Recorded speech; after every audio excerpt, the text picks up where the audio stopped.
Wolf alongside sideline reporter Paul Calvisi as we get to sit down and go in the red zone with head coach Ken Whisenhunt. And, Coach, do you have any question whatsoever on John Lott's desire to win a football game since he's never taken anybody out on the sideline? No, I have no question. In fact, John Lott's job is to keep those guys back, and that's quite a challenge in itself. But no, I don't. We had fun.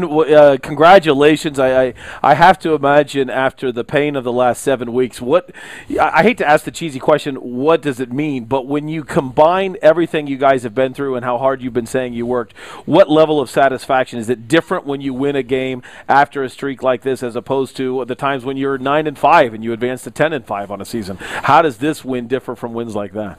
Well, a win's a win. We're happy to get that. I think it gets the monkey off of our back a little bit. The thing that I'm the proudest of is the way our guys have continued to work and fight. And, you know, it's hard when you don't get the reward of a win, especially for the long period like we did.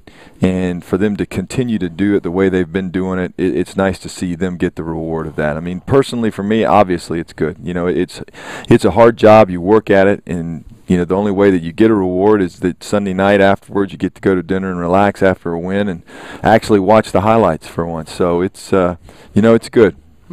Wiz, the Denver Broncos are a very underrated offensive football team, I think. Number 11 in total yards coming into this game and number 4 in passing yards per game. Kyle Orton only threw for 166 yards and 3 interceptions. What was different about the defensive game plan going in this week? I think, you know what, I think it was just our guys were ready to play. I mean, they've been ready to play every week, but last week helped from the standpoint of confidence.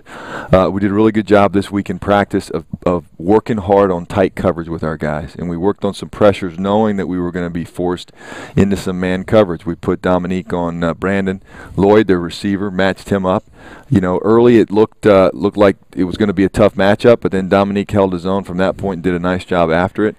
You know, we had a good mix of pressure. We got some guys in Kyle's face and Orton's face, and we made some plays on the ball. And you know, I think that's you never know what it's going to take to flip that switch. And obviously, making a play early in the game really helped us. And they were a good offense. We've watched a lot of tape of those guys because of crossover tape and watching them play our opponents in preparation and every week.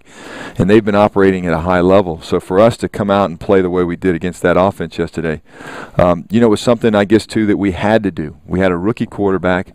We knew it might be tough at times for us to move the ball or score points just because we had to, you know, it was our first time out, and our defense responded, and I think that speaks a lot about our guys on that side of the ball. Wiz, you know what, DRC, you mentioned that. On the first possession, the Broncos came out, and they went right after Dominique Rodgers-Cromartie there.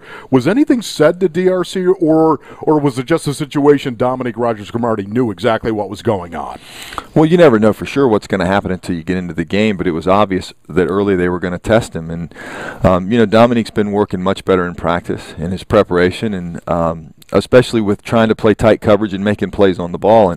And the guy's a good player. Mm-hmm. Brandon Lloyd's a good receiver, and they have a good sense of timing with the quarterback, and we knew it was going to be tough. But after that first series, seemed to settle in and do a good job from that point, you know, and that's what's important. And speaking of the quarterbacks, John Skelton before the game got the mother of all pep talks from Joey Porter, including getting bashed around about your shoulder pads a little bit. And you know, I'm thinking to myself, man, I wonder how much free advice he's received this week going into the game. But we were talking on the broadcast how the moment did not look too big for him. And then after the game, we kept hearing the word poise, and I was just curious what that means to you and what you saw out there. You know, it didn't seem. I noticed during the week that even though there was a lot of pressure on him, there was a lot that was sitting on his shoulders trying to get ready for this game. You know, he came in every morning. He had a good attitude. He stayed here late at night working on it. And even when he struggled during the weekend practice some with terminology or with some of the reads, it didn't affect him like you've seen it affect other guys. Like, you know, and I'm not talking about guys on our team. I'm talking about just guys that I've been around in the league. And I thought that was a good indication. He seemed very comfortable. You know, but you don't know. You never know if that's a show that they're putting on during the week and if it's going to be different on game day. And fortunately, it wasn't. He seemed comfortable. Never seemed flustered out there. And you know, obviously, there was a couple of plays that he didn't call right. Terminology was wrong. A lot of the things that you expect to happen with rookies, and that's part of it. But you know, I think his command in the huddle, from what I get from the guys coming off the field, that it was good, and that's a great sign for a young player. Coach Ken Whisenhunt joining Doug and Wolf here this morning with Paul Calvisi. Coach, when you saw the other things, the way the bench responded, because you've been saying a lot of times during the season how the guys rally around the quarterback and the block on the reverse, lowering the head to make sure that he got the first down. It seemed like a lot of his teammates were rallying around John very early, and different plays that made you feel like he was leading, I assume. Well, I think that in this league, guys are excited to see their teammates make plays. You know, it's obviously the quarterback position is a high-profile one, and when we have a rookie starting, guys are naturally going to take a little bit more attention to that. And when you see him do some of those things, they get excited because they're excited to see a young man who, you know, people are concerned if he can even play, get in there and fight and scrap and make those kind of plays. And I think that, you know, that's part of the chemistry that we have with this team. And when guys do make plays, it kind of builds on each other, and it leads to having a game like we did yesterday where we get 6 turnovers defensively, we run the football better. You know, there's a lot of good things. Now, we made a lot of mistakes, and we're by no means even close to being what we need to be, but, you know, that was a good start for us yesterday. Decision-making is so critical for the quarterback position, Wiz, as you well know. And it seemed like to me that Skelton made a lot of good decisions. How many poor decisions did he make out there? Because to me, at least, from sitting up there, and again, I don't know the offense, I don't know his reads the way obviously you and the coaches know it, but sitting up there, it seemed like maybe on one hand you could count bad decisions where he went with the ball. Well, when 70 offensive snaps that we ran yesterday, there's a tremendous amount of decisions that a quarterback makes.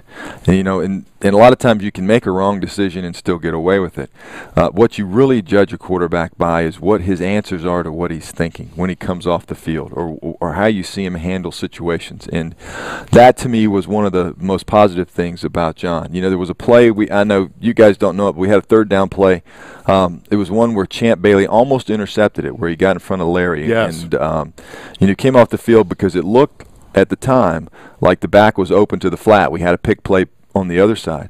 And John came off the field, and the reason he went to Larry was because coverage dictated his read go that way, and Champ just jumped the play. But to us, initially it looked like, okay, he should have taken the back. But as it turns out, the back wasn't open, and he made the right read. And when you start getting that kind of feedback from your quarterback, you get excited, because that means that he understands what he's trying to do, and he's processing that. And, you know, listen, like I said, there's a lot of plays out there, and John made his share of mistakes yesterday, but he handled it well. He kept his demeanor calm and even. I think our team responded to that.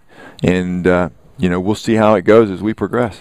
You know, their D coordinator made a comment about John Skelton being a, quote, stationary target. And I talked to a few of the Denver media members after the game. They said, oh, yeah, I was standing right there on Thursday when he said it. Do you think we all learned? Do you think the Broncos maybe learned a little bit about his escapability and how tough he is to bring down at that size?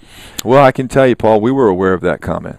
So, you know, it certainly was something that we were glad to dispel that myth, that he is maybe a little bit more mobile than they think. And, you know, he did a pretty good job for a rookie standing in there and making some throws and making some plays. Mm-hmm.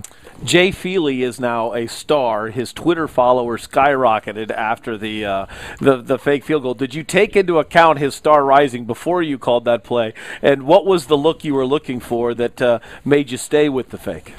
Well, we call the fake, and then if they don't give us the look, we check out of it. Mm-hmm. And they gave us the look. It was a last second call, and so he stayed with it. But you know, that was something that we work on for weeks. Sometimes you call it, a lot of times you don't. You know, you got to give him credit for executing the play when it was available to us and when it was there, and it was big. You know, at that point, I just wanted to score a touchdown. That's what I really wanted to do, and I didn't have any expectations of Jay scoring it. You know, our expectations were that we were going to get a first down, and the fact that he scored the touchdown and then went on to score what, 21 other points or 16 other points or whatever it was, is pretty impressive. He's got some wheels. Yeah, he does. Moving. He's athletic. You could tell that from practice when we've seen him. He didn't run it this past week because obviously he was coming back from the groin, but boy, he looked. I think it was that game day adrenaline that was kicking up yesterday. And you know what, too, Wiz? He made some nice tackles on kickoff cover as well. Jay Feely sticking his face in there. You got to give a kicker credit for that every time that happens. Well, that's kind of been the precedent that's been set around here, and Jay's fit right in there. And I tell you what, he's done a great job. He's a great team leader. You know, he's a competitor, good player, guy you can count on. You know, really excited that we've got Jay. How about Timmy Hightower's performance yesterday, Coach? I thought it was telling that he fumbled the ball, put the ball on the ground, and yet had the moxie, had the passion to settle himself and go back out there and have a great, great fourth quarter.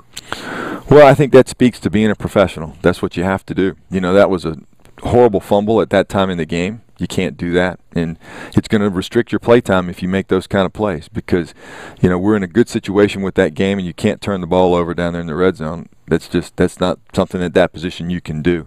But we had to go back to him because Beanie was out. You know, he had that virus that jumped on him, and he was really sick. We put Larod in there, and with Larod with all his other duties, he was worn out a little bit. So in those situations, you had to go back to Tim, and where you're excited as a coach to see him respond that way. And I heard some of his comments after the game that he was humbled, and, you know, maybe that's what it takes. Look, you know, in that position, our expectation for Tim is that he can respond, but he can't put the ball on the ground. That's something that can't happen. What's your goal for this week? What do you need to work on to get ready for Carolina? Well, I think we want to clean up some of the things that happened in the game, continue with the same intensity, build on that, and hopefully, you know, I think our theme yesterday going into the game, what I told them right before we came out onto the field in the locker room was, let's make somebody stand up and make a play, and then somebody make a play after that, and let's build on that. And that's what we did yesterday. We had guys make plays, and we continued to build on that the whole game. And I think by the end of the game, as a team, we were playing at a pretty high level. The challenge for us this week is to sustain that and build on that. We have to come into Carolina and start that way. We have to start fast, continue to make those plays, and play a good team football effort. Good special teams, you know, good defense like we played, and we got to continue to improve offensively, making third downs and getting in the red zone, getting in the end zone. I thought it was interesting that you, after the game, out of all the things that went positive for your ball club, that the one of the most important things to you that you spoke about in the press conference before anybody had ever asked you a question was how happy you were to see another sellout from Cardinals fans. Listen, you know, a lot of times you can have sellouts and you can go to the stadium and the stands aren't full and it's a little bit like a ghost town. And I'll be honest with you, you know, I didn't know what to expect yesterday when I walked into the stadium, and I understand that. It's been a tough year. And I know there were some Denver jerseys there, but listen, there was a lot more Cardinal jerseys there, and the crowd was great. And you know, I think it helps our team. It does a lot for our players when we have a crowd like that. It means a lot to us. And you know, we asked for our team, to our crowd, for our fans to hang with us, and I appreciate that. It really meant a lot to us.